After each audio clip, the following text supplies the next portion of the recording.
Hello and welcome to Books and Beyond. I'm your host, Jimmy Bennett.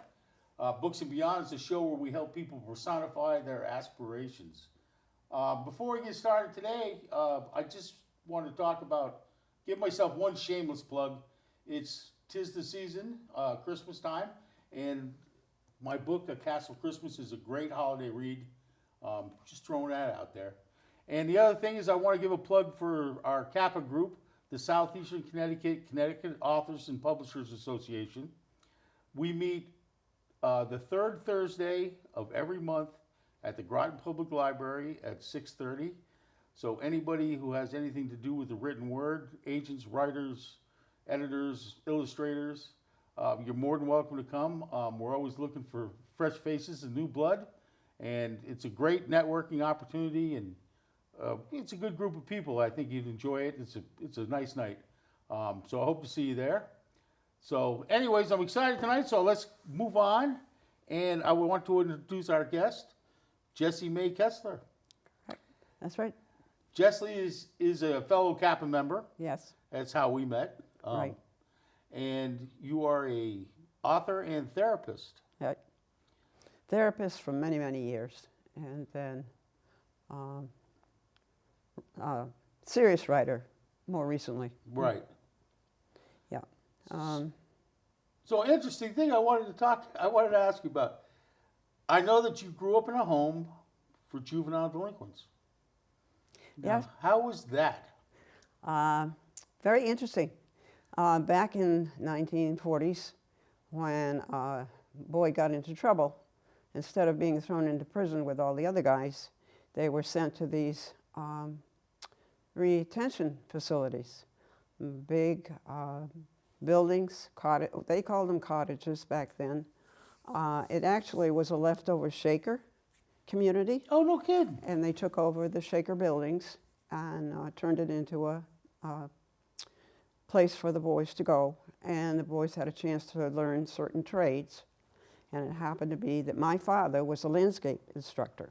Oh, And we lived in a house on the property, and he taught the boys landscaping, plants, agriculture, that kind of thing.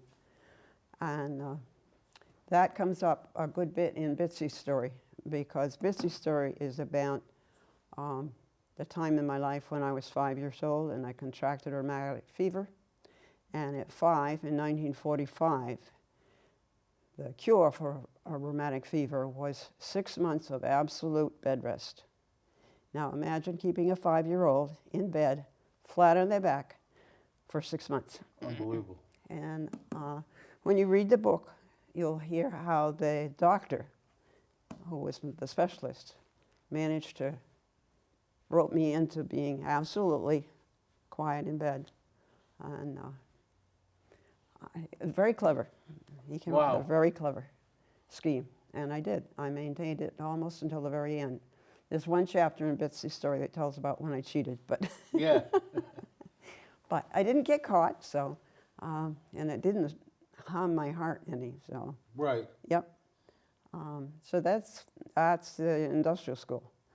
Actually, a very a farm-like. What's a better word? Prep school. Right. That kind of environment. Most of the boys were allowed to move from place to place on their own. They were not tethered or They were shackled or whatever. shackled in yeah. any way. No, no, no.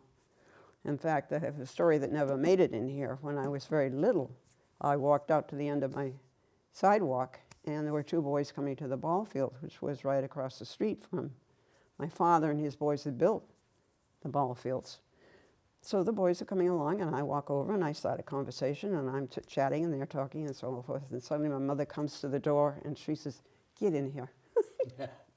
So I get in, and she says, "I never want to see you out there talking with the boys like that again." And I'm thinking, at 4:30, 5 o'clock, what's Yeah. wrong with that? But anyhow, we weren't supposed to fraternize with Yeah. any of the guys. And the other interesting thing about the state school was that each instructor could pick his best boy and send it to his home. And that boy got to do help with the housework. And Oh, so they called them all morning boys. So we all had an all morning boy. And one of them comes up in Bitzy's story also. wow. He wasn't such a nice one. Yeah, it's a different, obviously that was a much different era. Yes, I mean, you don't even hear the term juvenile delinquent anymore. right.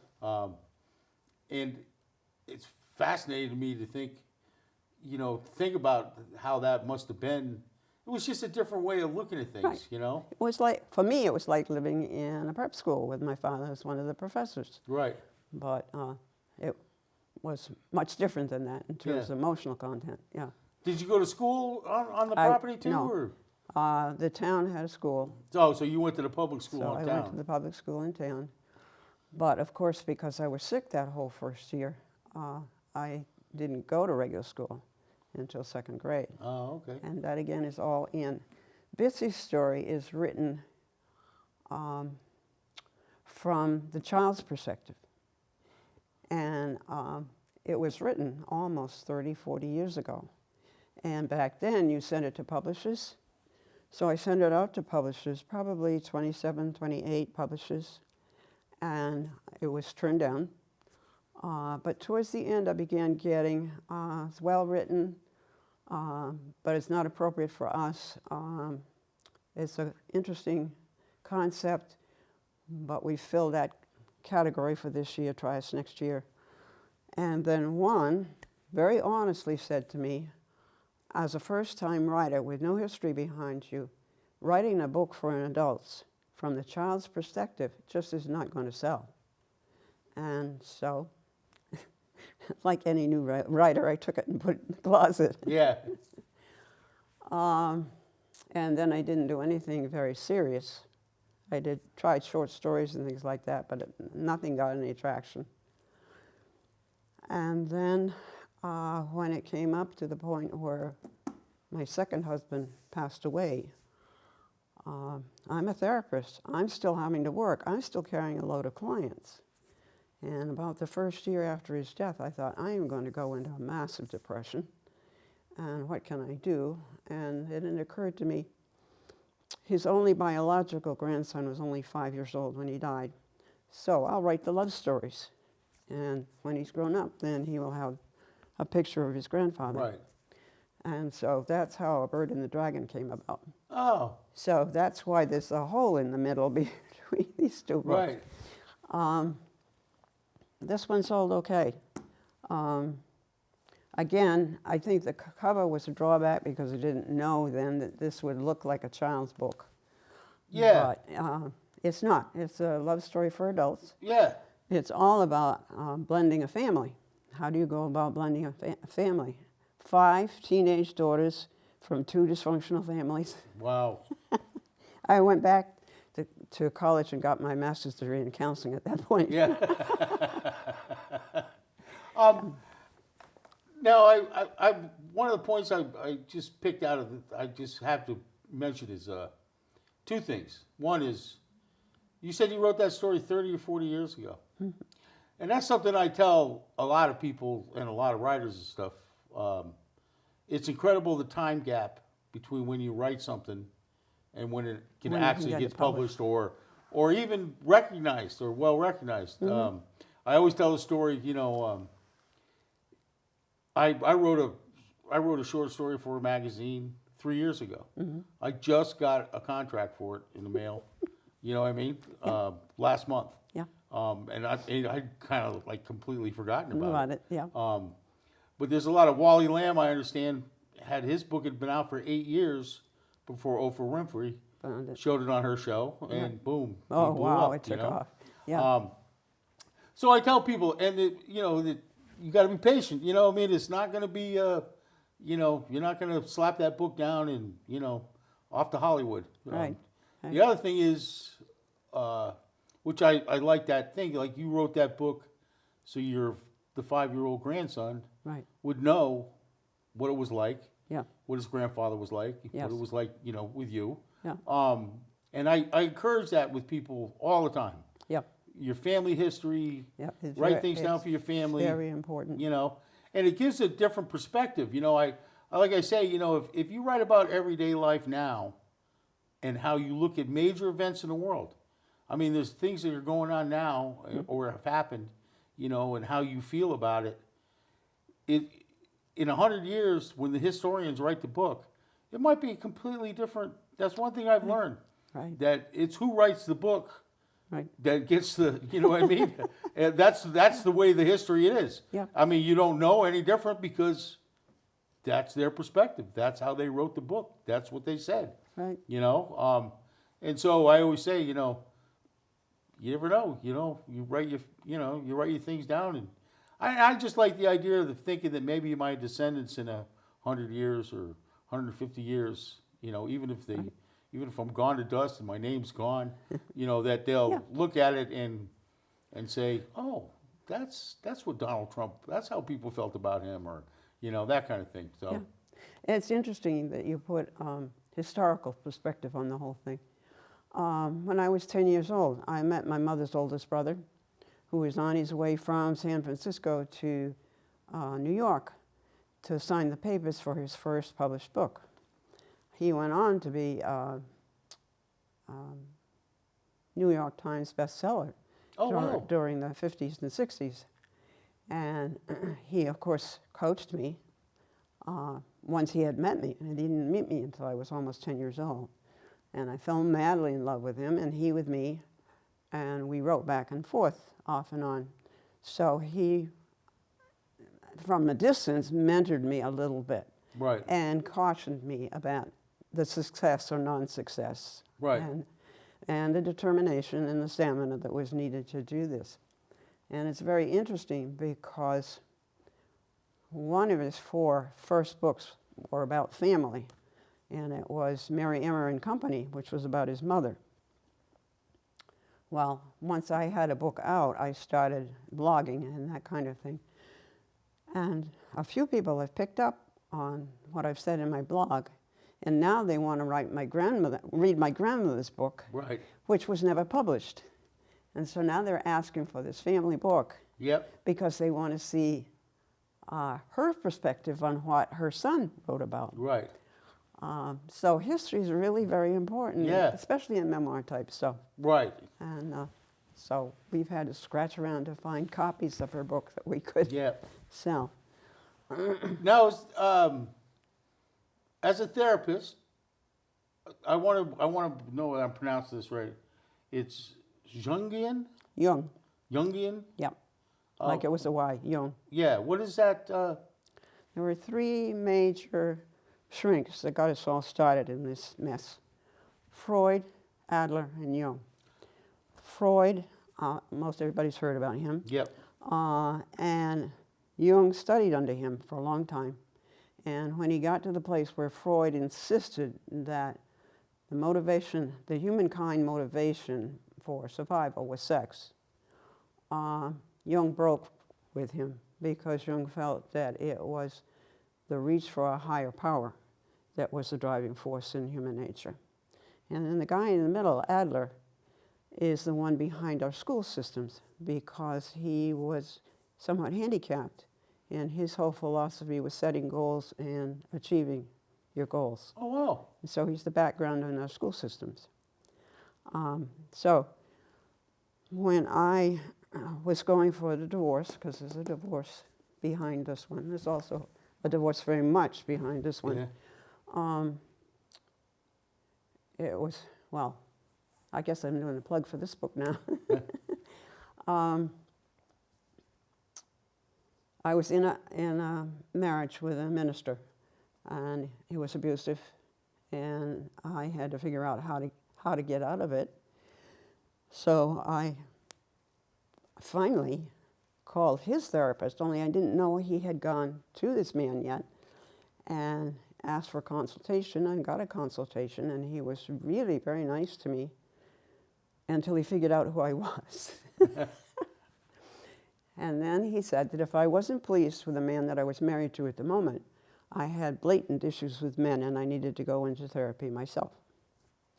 And you know me a little bit, and you don't say something like that to me without putting the ears up. He gave me the name of Reverend David Eaton. You may or may know of him because he lived in your part of the world. And he was the chaplain at Lawrence Memorial. So I started my counseling there, and it was through his wife that I actually met the man that is the dragon in this book. But it's interesting because it's taken me writing the third book and having a chance to see it all laid out, to see that therapist that I have hated for so long, that told me I had blatant issues with men, really was saving me, because he couldn't tell me that my husband was sick. What he could tell me was I needed to get some strength. And so he sent me off to somebody that would strengthen me to the place where I could divorce him. He couldn't tell me to divorce him. Right. But he gave me the keys to do it. Yep. So at the end of this book that's here in the middle, I've done a PS. This book is about all the men in my life, all the love stories and the boyfriends in high school, and all the learning about sex for the first time. Yeah. And meeting the dragon. And it ends with meeting the dragon.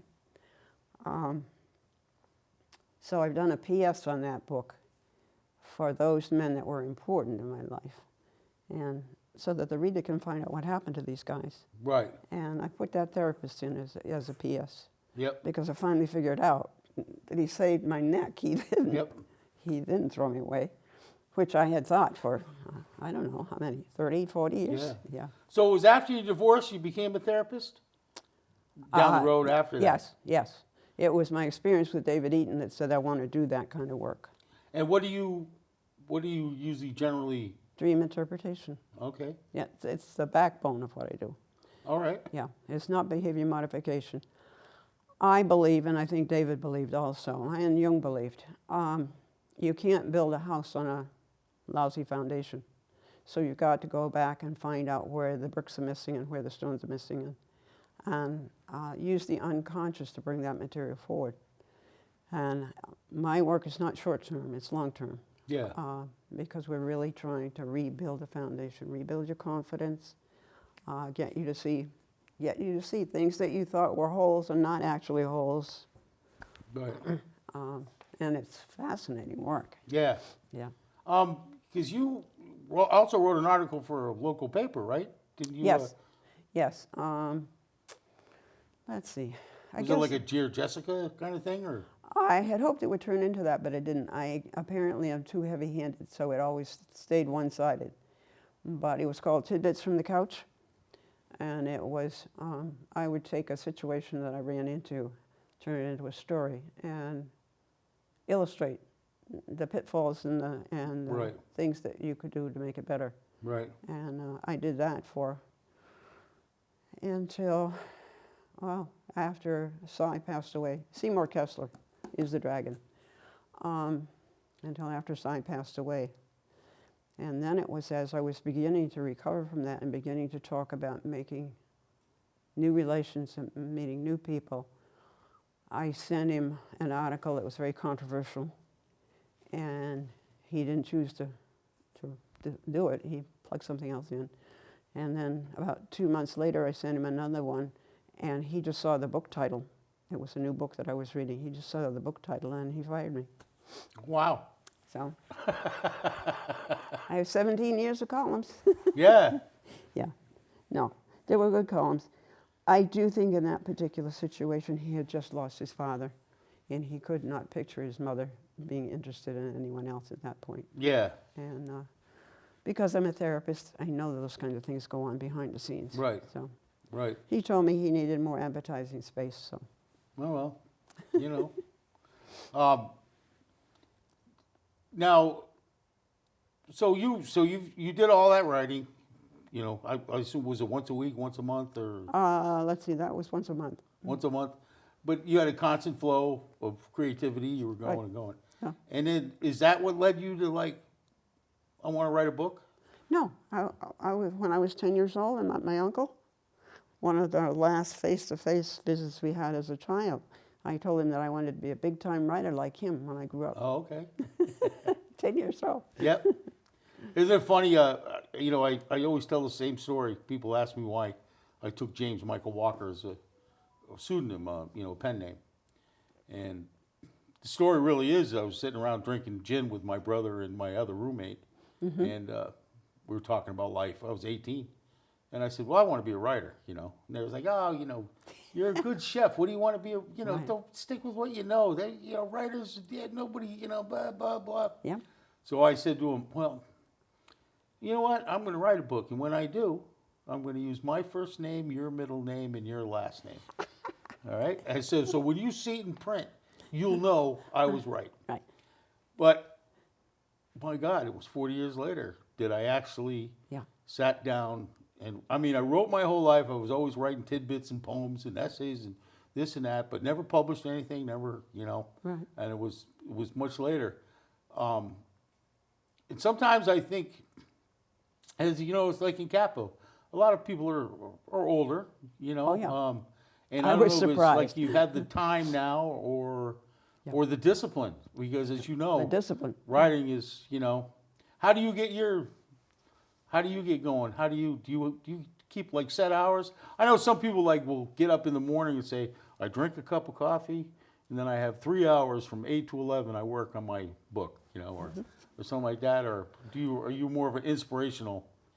When my dad was diagnosed with osteoporosis and a whole bunch of other things, his legs would ache so terribly that he'd get waken up about 3 o'clock in the morning. He'd get up and go sit in his chair, and he'd wait until 7 o'clock when my mother got up for breakfast. Well, I happened to have the same thing. And so when I began to recognize that this was a regular occurrence, I decided, why don't I get up, meditate, and write until that pain goes away. So that's what I do. I write in not the middle of the night, but very early in the morning. And then I go back to bed and get my next 3 hours of sleep. All right.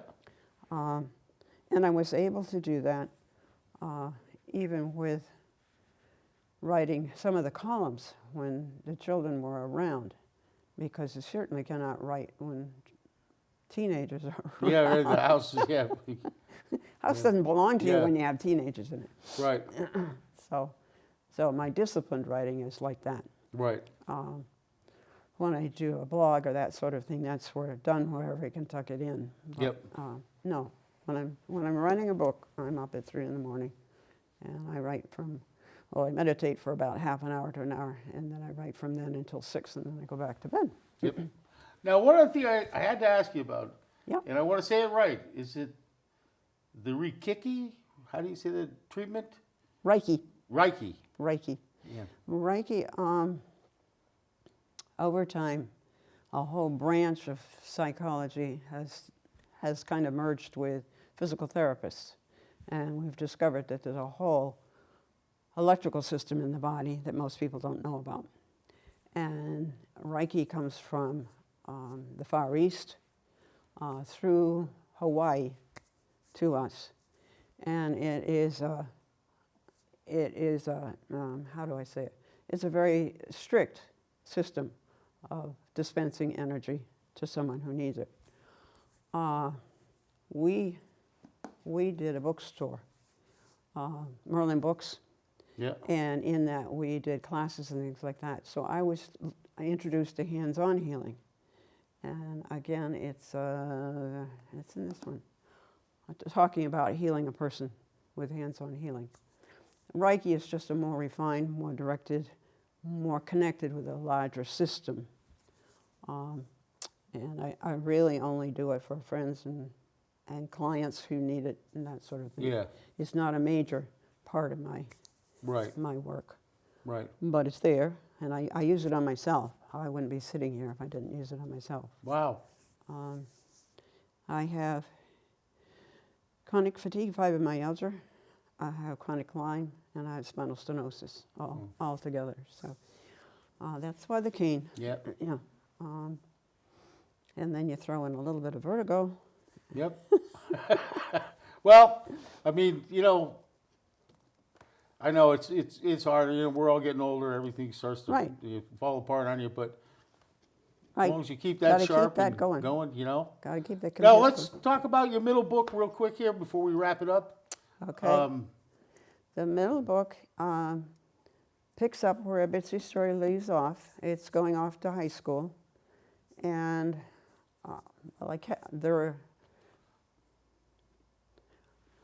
in the book, after I've written it, I recognize that the first friend I made in school was with a boy. It wasn't with a girl, it was with a boy. Now, because I'm a therapist, I immediately take that back to what was going on in the family. This is something I forgot to mention about Bitzy's story, is every chapter has a subchapter written by the therapist Oh, okay. about what was going on in the family and why the family chose to do things the way they did. I don't use that modality in this book. I more weave it in to the chapter Right. at the end of the chapter. And then it was to refute, actually that book was written to refute that therapist's suggestion that I had major issues with men. Right. But it is interesting that I started with a little boy. Yeah. You got a tentative title? Do you have a tentative title for it? Yes, Hunt the Beloved. Okay. Hunt the Beloved.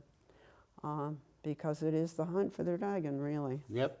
And the first marriage was an absolute disaster, and that appears in this book. Right. Until I got to the place where I couldn't stand what I was writing, and then I cut it short. Yeah. But, and brought it to just meeting Cy. Right. But people, if they want to read it as a trilogy, they really do need the middle Right. piece. Yeah. Yeah. And there were some really nice men in my life. Yeah. And again, my granddaughter's working on the cover. Okay. She's giving me a hard time about it, but she's working on the cover. All right. Good. She's Good. now a trained, certified artist and so forth. Well, we'll be looking forward to that. That should be coming out next spring, right? That's the hope, yes. All right. And it's done by the same people who did this one. Gatekeepers Press. Oh, good. Yep. Well, thank you so much for being on the show today. Thank you very much for It was giving me the very interesting. opportunity. It's I wish y'all luck. I hope I can't wait to see the middle book come out, and Thank you. you know, it's a fascinating story, and it's I'm glad you wrote it. I really am. A very interesting last bite is I did online one of those numerology reports on you. Yep. And the first thing in it was you had an event in your childhood that strengthened your memory, and you do almost everything related to those memories. I'm gonna have to think about that one. How did they pick up on that? Because there is no documentation behind these. Yeah. This is all memory. Wow. Yeah. Wow. All right. Well, Thank you. thank you so much. We'll see you next time on Books and Beyond. Take care.